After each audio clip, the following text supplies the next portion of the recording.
Nós iniciamos no domingo retrasado, visto que o domingo passado nós tivemos assembleia, um estudo no tema sobre a direção de Deus. Como buscar princípios, elementos que nos ajudem a tomar decisões sobre qual a melhor direção para nós tomarmos, porque às vezes é difícil nós discernirmos de maneira muito clara qual é a vontade de Deus. Nem sempre é fácil. Tem momentos que nós nos perguntamos qual é a vontade de Deus, mas é difícil uma resposta conclusiva, correto? Você vai fazer vestibular, vai escolher um curso para você fazer, aí você pega lá um panfleto da universidade, você tem mais de 45 cursos à disposição, aí você olha e fala assim, meu Deus, qual? Qual que é a vontade de Deus? Quer que eu faça o quê?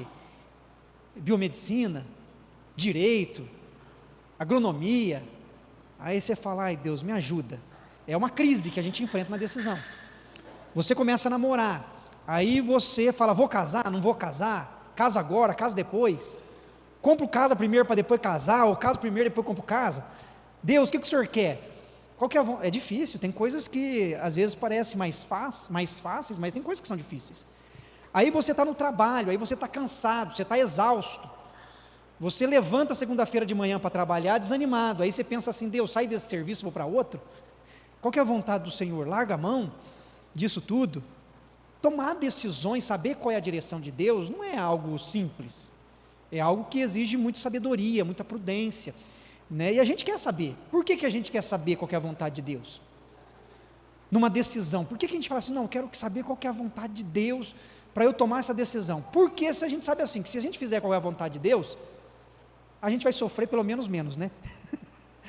Ou pelo menos a gente fala assim, Deus, foi o Senhor que fez eu fazer isso, né? A gente culpa Deus ainda pela decisão que a gente tomou. É algo que exige de nós muita sabedoria. E nós começamos esse estudo, e uma das coisas que nós falamos é que Deus nos dá várias opções.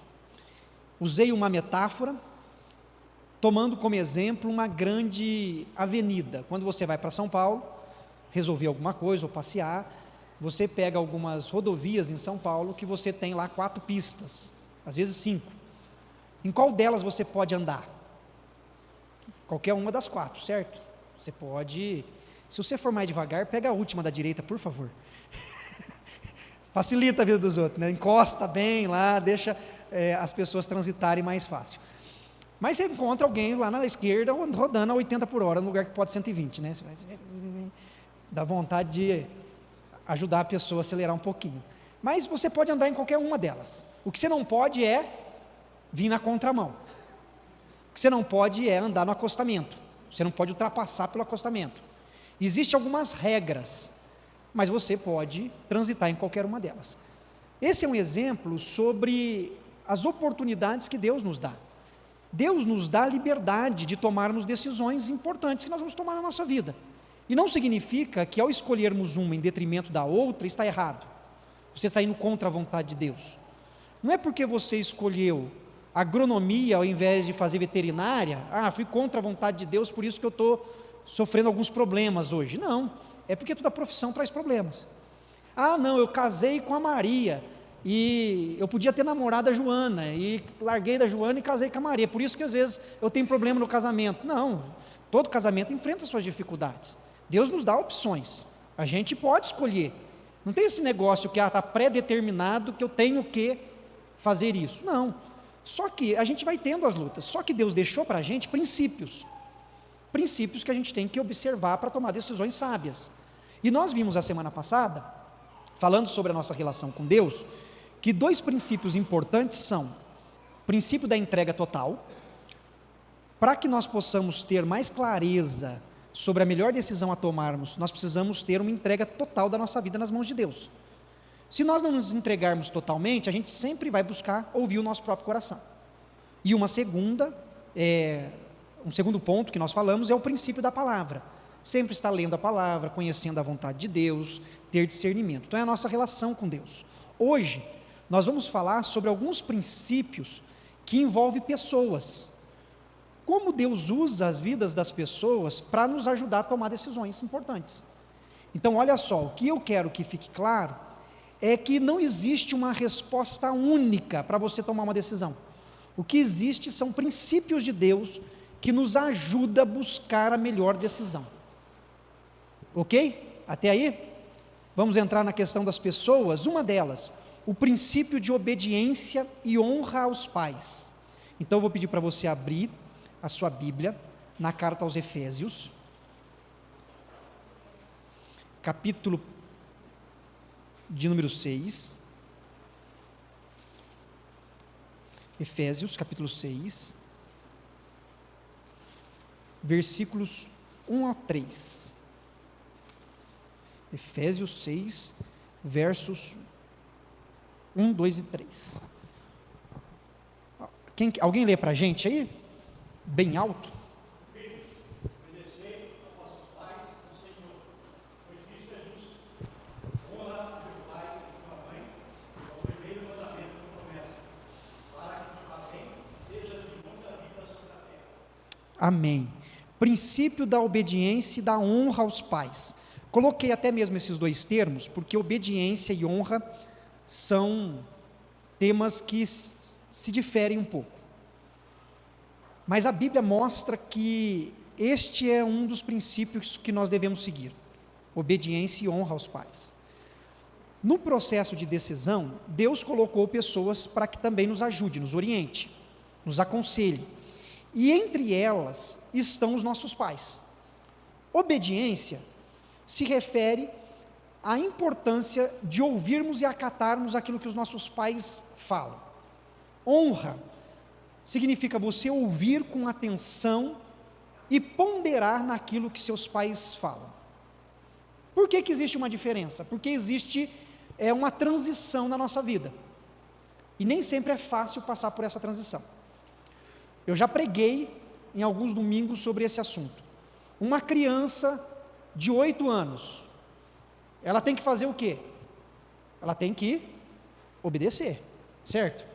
Não existe esse negócio de 8 anos, o pai falar assim: filho, você quer ir para a escola hoje? Não, não vou. Não, é melhor você ir. Não, não quero. Mas tem que aprender a ler, escrever, não quero. Existe isso? Não existe, né? Criança, chegou o horário, você fala assim: não, vai tomar banho, almoça e vão para a escola. Ah, não quero ir. Vai não querendo, mas vai. Acabou, isso é obediência. Vai ter que ir, tem que obedecer. Adolescente de 15 anos, é uma fase mais difícil, é mais fácil lidar com 18 do que dos 15, né? Se alguém tem alguma experiência diferente, dá uma aula para nós hoje aqui. De 8 é mais fácil, né? De 8 você fala assim, você vai, ponto final. Mas não quero, né? Por que eu tenho que ir? Não importa porque você tem que ir, você vai, né? Agora de 15 não, 15 já questiona mais, não sei o quê. Mas tem que obedecer? 15 anos? Tem que obedecer.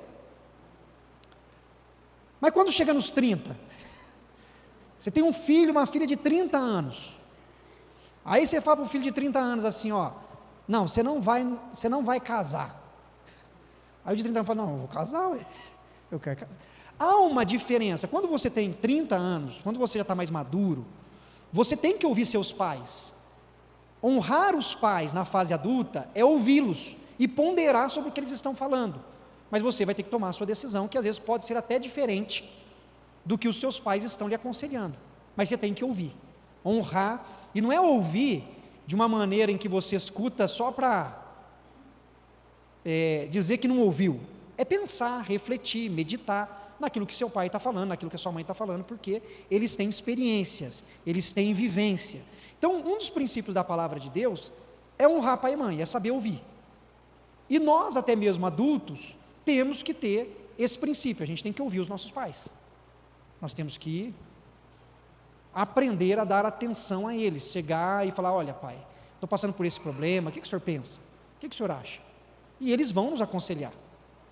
Significa que aquilo que seu pai falar, sua mãe disser, você tem que fazer na fase adulta? Não, não necessariamente, mas você tem que ouvir, e ouvir com atenção, porque às vezes tem pessoas que não querem ouvir os seus pais, e seus pais estão certos, têm bons conselhos para dar, só que o filho continua, mesmo com 45 anos nas costas, teimoso, porque tem uns adultos que são teimosos, né? Quanto mais velho, né, vai ficar, mais teimoso vai ficando, não? Não é o nosso caso aqui, né? Isso aí graças a Deus com a gente isso não acontece. Mas é um princípio, ouvir pai e mãe. E isso está na palavra de Deus. Não vou entrar aqui na fase em que os pais, às vezes, até mesmo chega um momento que precisa de ajuda e eles perdem, às vezes, até a sobriedade.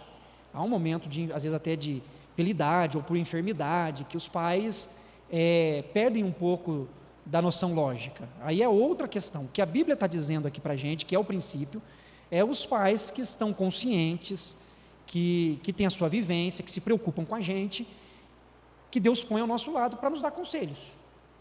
Por mais que às vezes você possa discordar, mas você tem que pensar, certo? Por exemplo, meu pai falou assim: olha, tem 3 coisas que você não discute, que você não entra no assunto. Quais são? Que ele falava muito, até de futebol, política e religião. Aí virei pastor, santista,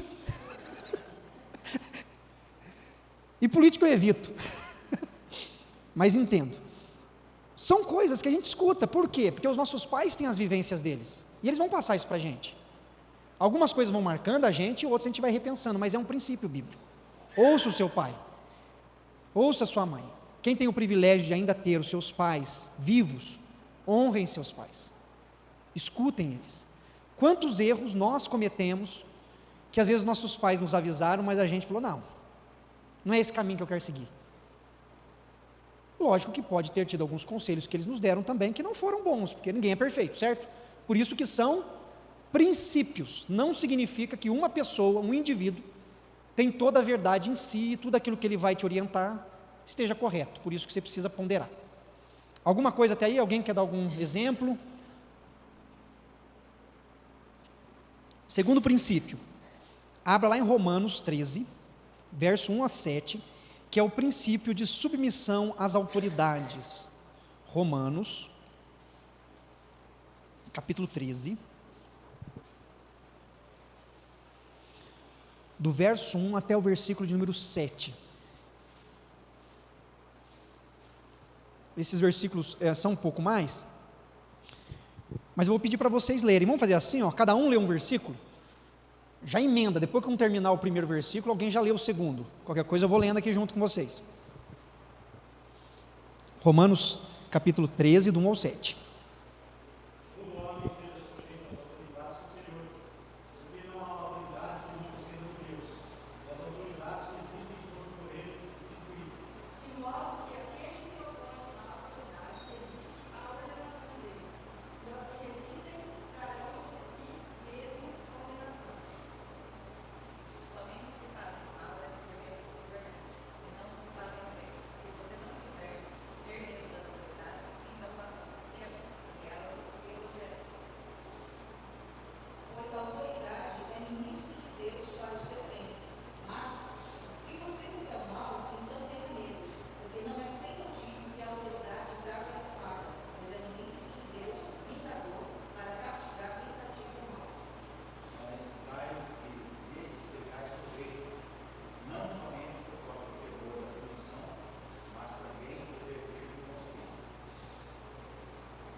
Amém. Até aí.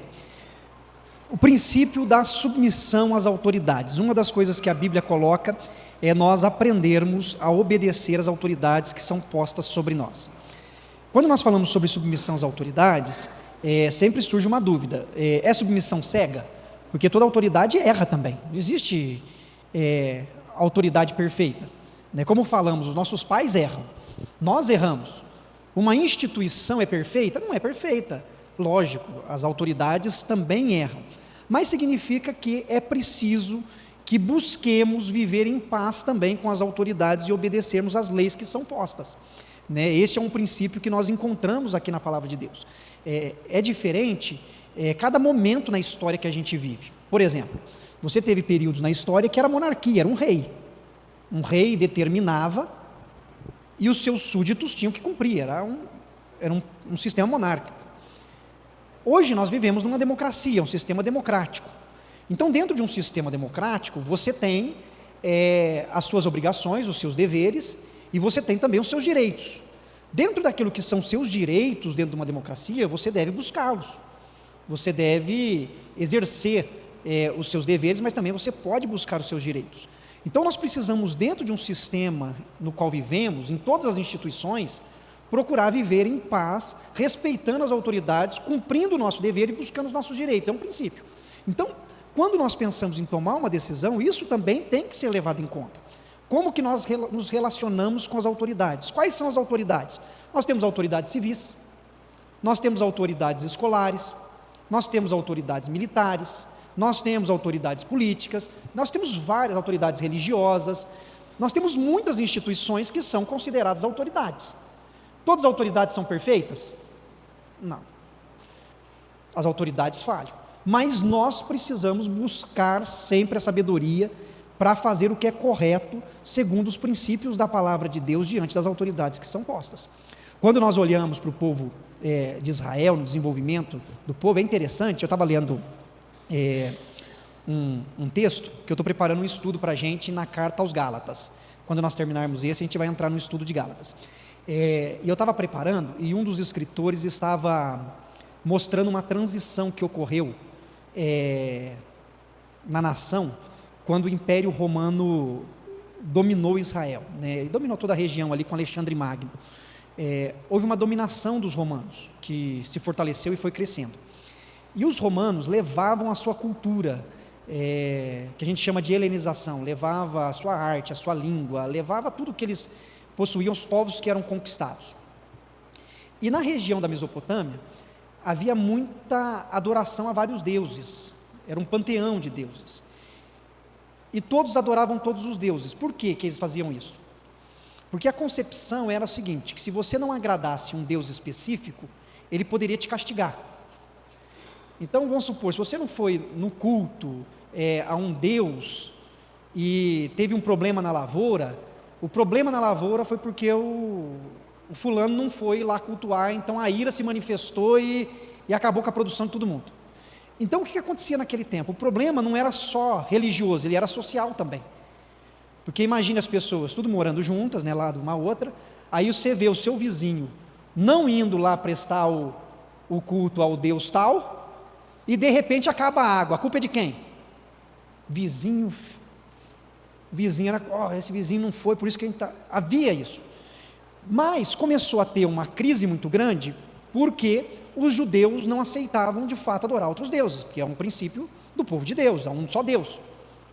E houve muitas mortes por causa disso. Só que o Império Romano, com o passar do tempo, flexibilizou, entrou num acordo com a liderança judaica e permitiu que os judeus não adorassem aos outros deuses, porque era um grupo de pessoas monoteístas, criam um só Deus, permitiu que eles não fossem aos outros templos, apesar de ainda ter uma certa indignação dos cidadãos, porque a autoridade permitiu, mas não significa que os outros cidadãos concordaram, né? Eles falavam que quando acontecia algum problema era culpa dos judeus, né? Autorizou isso, mas havia uma regra. Qual que era a regra?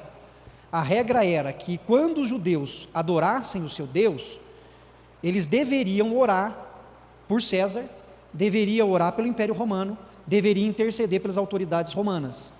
Foi o acordo feito. Por isso que quando você lê o Novo Testamento, você vê a autoridade dos romanos religiosas e eles num contato constante com o imperador, onde a religião judaica é respeitada, é autorizada, só que ao mesmo tempo eles estão submissos às leis romanas, tanto que eles querem matar Jesus, só que eles não podem, porque é lei, e eles entregam Jesus ao Império Romano e procuram arrumar alguma regra ou lei romana que possa levar Jesus à sua condenação.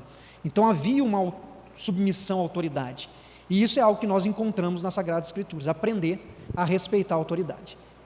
Lógico que não pode ser esse respeito, essa submissão cega, tem que haver questionamento em todas as esferas, mas precisa haver submissão. Hoje é difícil, por exemplo, vou pegar um exemplo mais prático para todos nós. Escola. Já reparou tanto que escola hoje dá problema? É uma coisa tão simples do dia a dia da gente. Antigamente, escola, eu não sei como é que era a sua época, mas na minha época era assim, eu ia para a escola. Querendo ou não querendo, eu tinha que ir. Chegava lá, o professor falava alguma coisa que eu não gostava, se eu respondesse, eu chegava em casa, aí eu falava assim, mãe, a professora fez isso. Minha mãe falava assim, ela está certa. Não, mãe, mas por causa disso, não importa, é tua professora, você respeita, você toma juízo. E se eu falasse mal, eu apanhava ainda. Certo? Era assim. Hoje os pais vão na escola bater nos professores. Hoje é diferente, hoje é assim, a escola fez isso? Não, mas eu estou pagando caro. Mudou muito as relações. Hoje, há muito mais uma relação de confronto do que de respeito entre as autoridades. Isso já começa na escola. Isso já começa na relação do aluno com o professor, dos pais com os professores, dos pais com a diretoria, dos pais. Isso eu estou usando o exemplo escolar.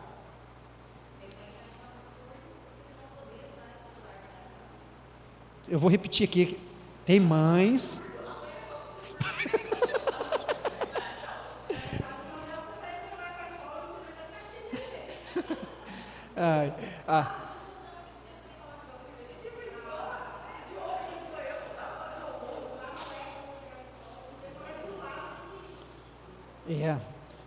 Olha só como as coisas são.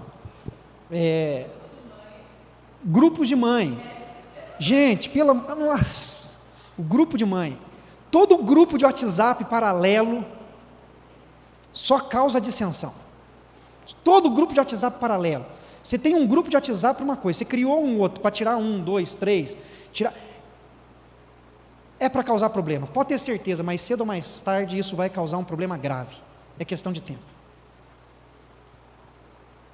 Por quê? Porque você faz um grupo paralelo por algum motivo. Sempre o motivo não é bom. É fofoca. É o grupo de professores que tira a coordenadora. Por que tira a coordenadora? Porque a coordenadora pega no pé. Mas qual que é o papel da coordenadora? É pegar no pé. Mas aí você cria um grupo paralelo para falar do coordenador que pega no pé, aí todo mundo fica contra a coordenadora passa lá, chama atenção com alguma coisa, aí fala, está vendo?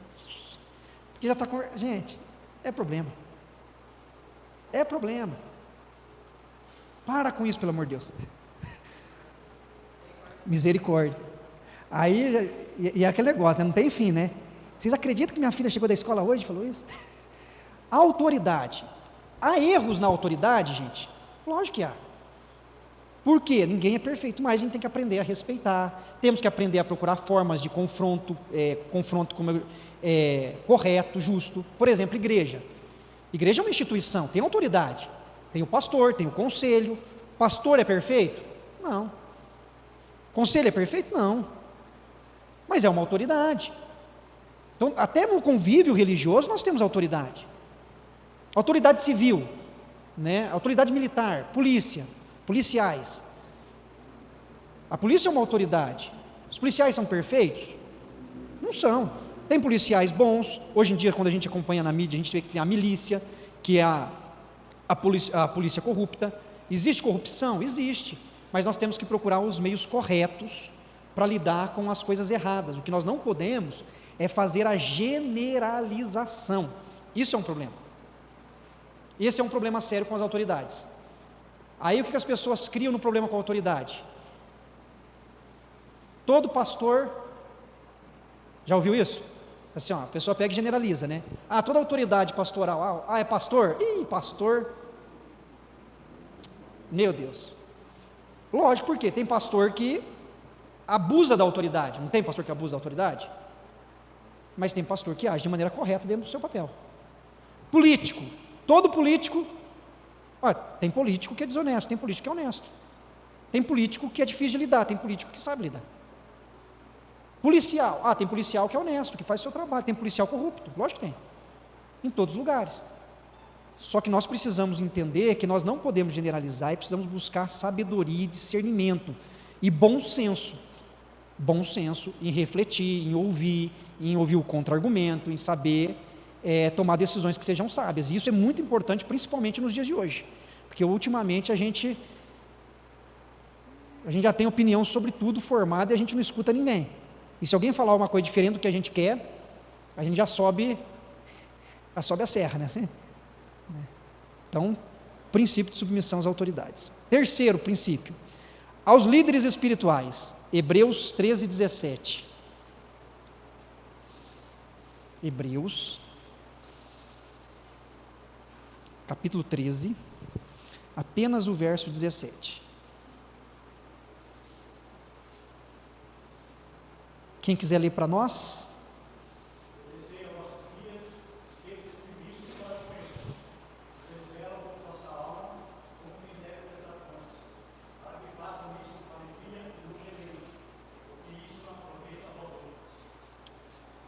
Amém. Obedecei os vossos guias espirituais. É uma palavra do escritor da carta aos Hebreus sobre a autoridade, aqui especialmente líderes espirituais. Se no ponto anterior, o princípio anterior falou sobre submissão às autoridades, no que se refere civis e tudo mais, aqui é específico sobre o líder espiritual.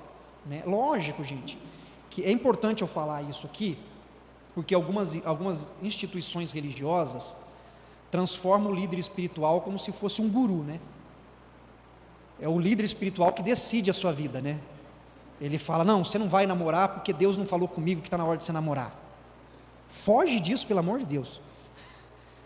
Quem tem que autorizar você a namorar, se é o tempo ou não, é teu pai e tua mãe. Filho, calma aí que você está estudando, vai devagar, Agora esse negócio do pastor, da pastora, chegar para você, não está na hora, Deus não falou comigo, isso é coisa de louco, hein? É Deus que vai falar com o coração dos teus pais. Então assim, tem muito disso. A pessoa vai lá e fala assim, pastor, estou querendo fazer um investimento, não sei se eu faço. O que o pastor, o líder espiritual, teu amigo vai te dar é um conselho.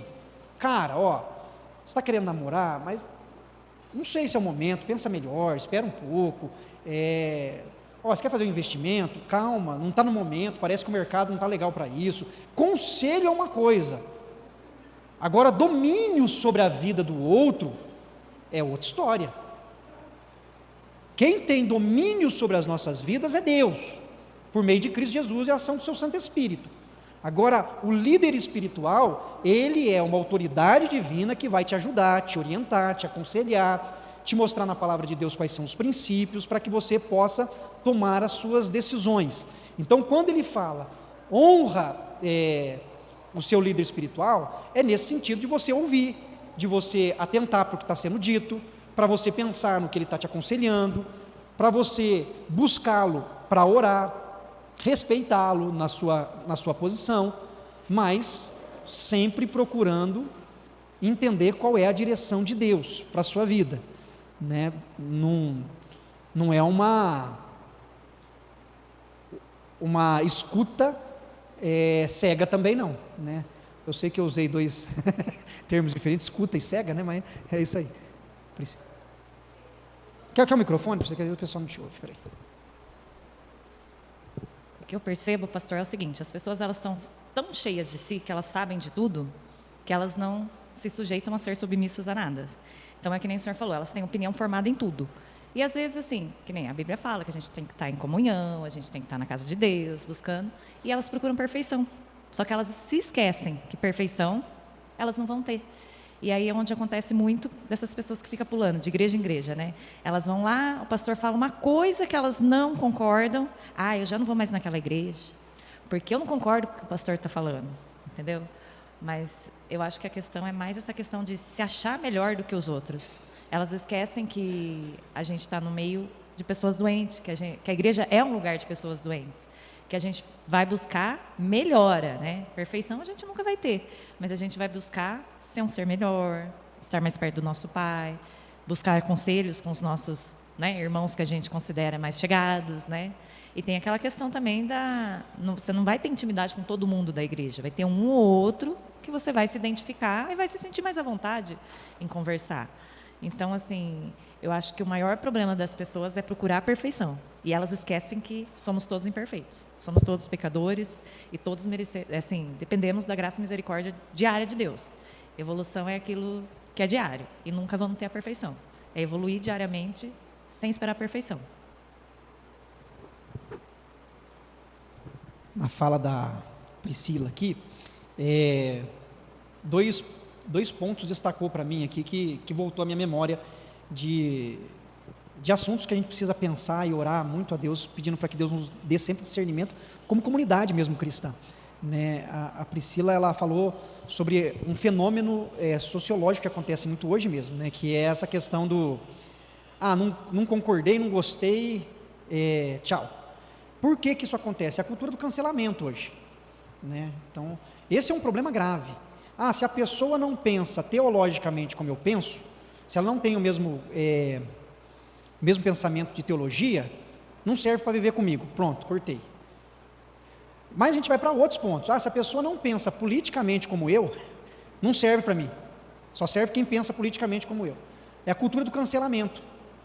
A gente cancela as pessoas. Não, fulano, não vou conviver com fulano porque ele não pensa como eu.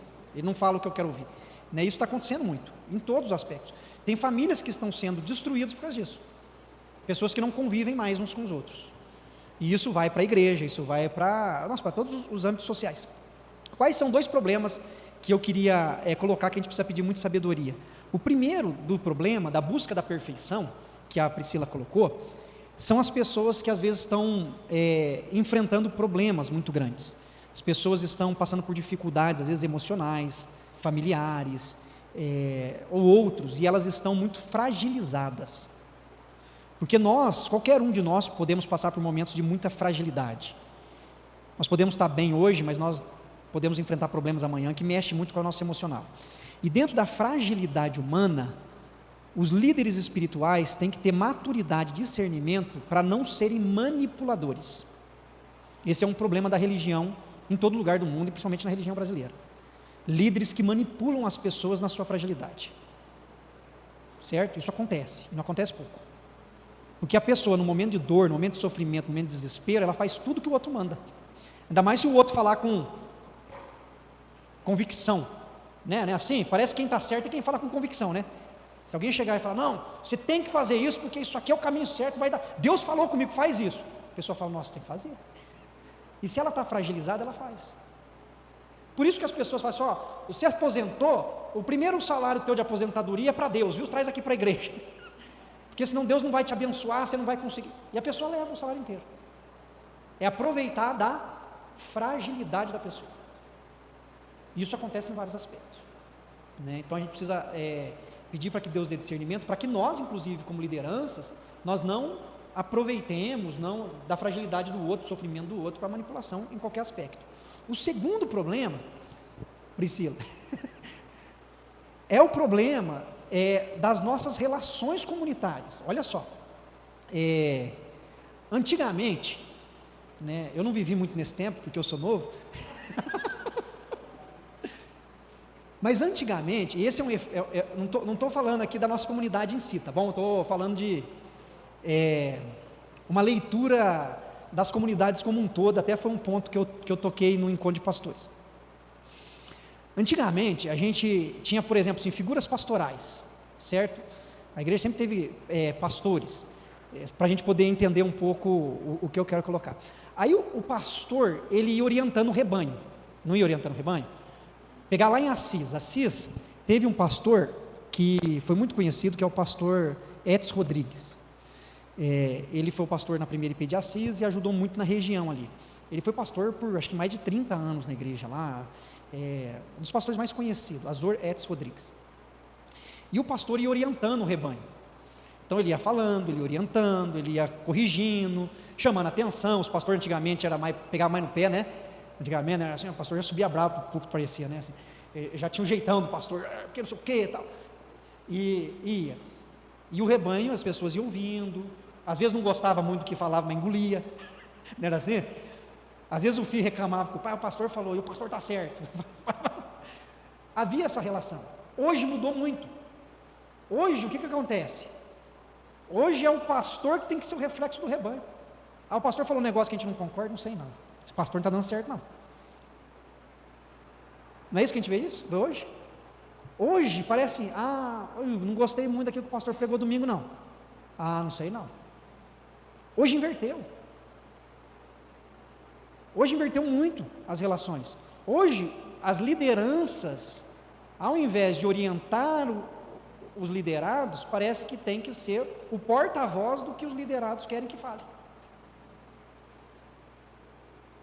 Aí gerou uma crise. Eu sei que é um assunto delicado, não estou falando da nossa comunidade em si, mas estou falando do evento, do movimento religioso que nós vivemos hoje. As pessoas, elas não querem, assim, elas têm dificuldade de serem confrontadas no que pensam, no que acham, na maneira de agir. Elas querem simplesmente que aqueles que estão à frente sejam porta-voz daquilo que elas acham que tem que ser dito. E essa é uma mudança que a gente sofreu nesses últimos anos.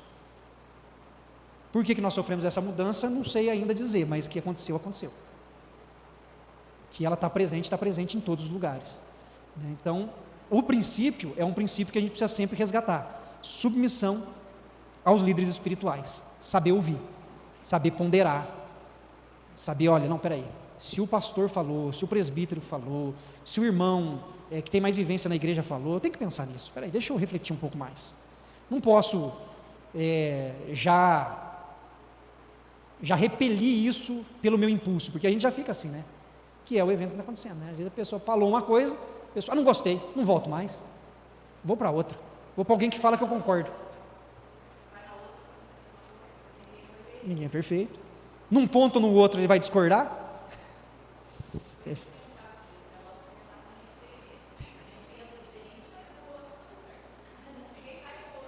Isso aí, acabou o assunto, vamos tomar café.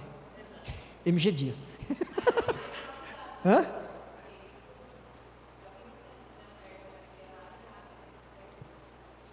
Dificuldade. Verdade. Gente, o último, senão eu não termino os relacionamentos humanos, para a gente entrar na próxima semana, eu vou falar das circunstâncias, tá bom? Então a gente está vendo alguns princípios, olha só, vou recapitular o de hoje: obediência e honra aos pais, submissão às autoridades, submissão aos líderes espirituais, e agora, princípio de consulta a conselheiros maduros. Abra sua Bíblia lá em Provérbios. Além de ouvirmos os nossos pais, atentarmos para as decisões das autoridades, as leis que existem, as pessoas que estão instituídas de poder, ouvir os líderes espirituais, a gente precisa também aprender a ouvir as pessoas que Deus põe ao nosso lado. Olha só, Provérbios 11, versículo de número 14, alguém lê para a gente aí? 11, 14.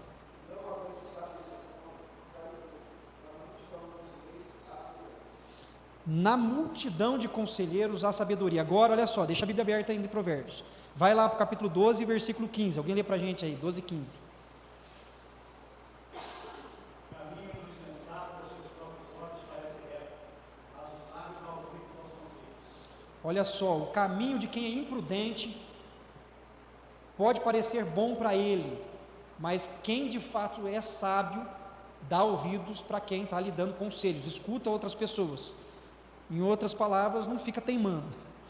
Provérbios 15, 22.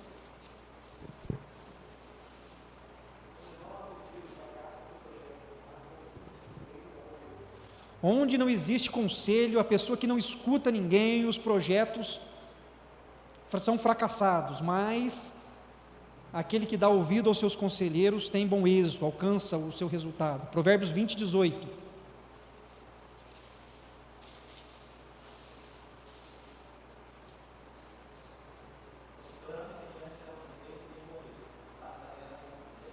Olha só, os planos mediante os conselhos têm vitória. Aquele que consegue ouvir alcança o seu resultado. E por fim, Provérbios 24, 6.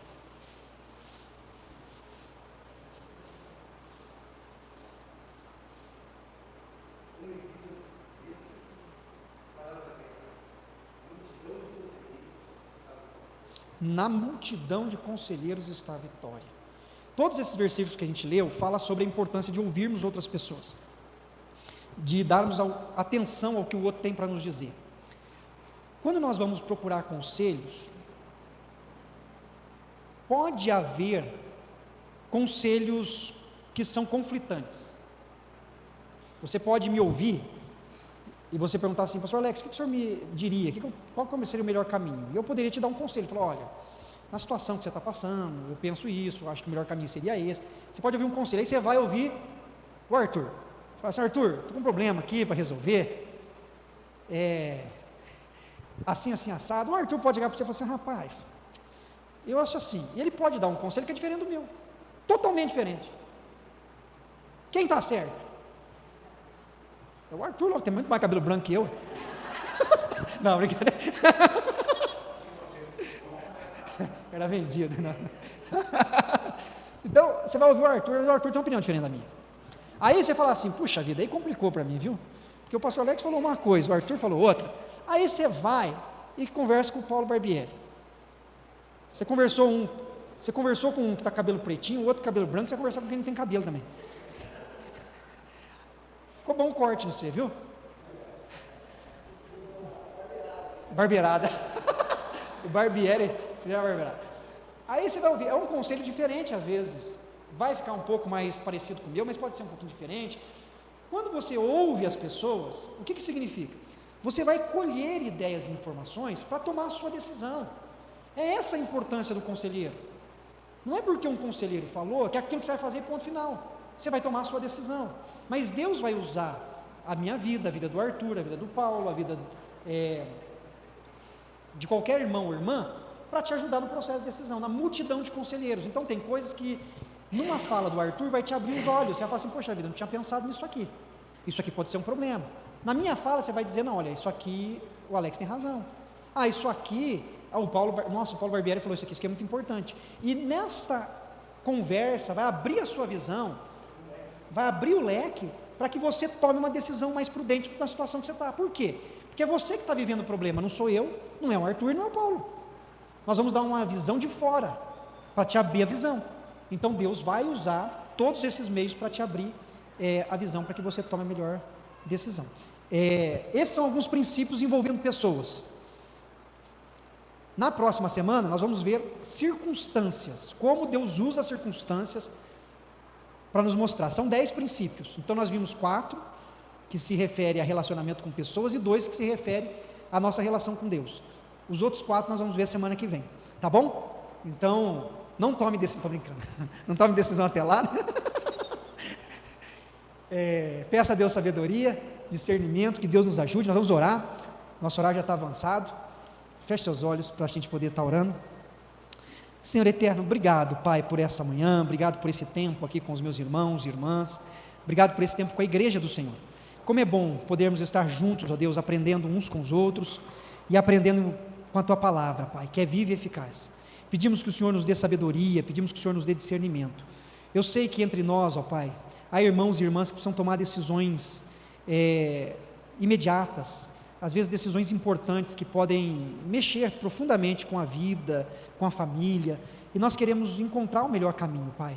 A nossa oração é que o Senhor dê sabedoria nos relacionamentos familiares, sabedoria na gestão financeira, sabedoria na administração da carreira profissional, sabedoria, Pai eterno, cuidado com a saúde. Senhor eterno, ajuda-nos para que possamos, em qualquer área da nossa vida, fazer aquilo que vai agradar ao Senhor. Portanto, abre os nossos olhos, abre o nosso coração e nos conduza, Pai, que possamos ser conselheiros uns dos outros, que possamos ter líderes espirituais maduros, que possamos, ó Pai amado, honrar e respeitar os nossos pais, que possamos, ó Pai eterno, obedecer às autoridades que são impostas sobre nós, e que façamos isso tudo com temor diante do Senhor. Em nome de Cristo Jesus, nosso Senhor amado, nós oramos. Amém.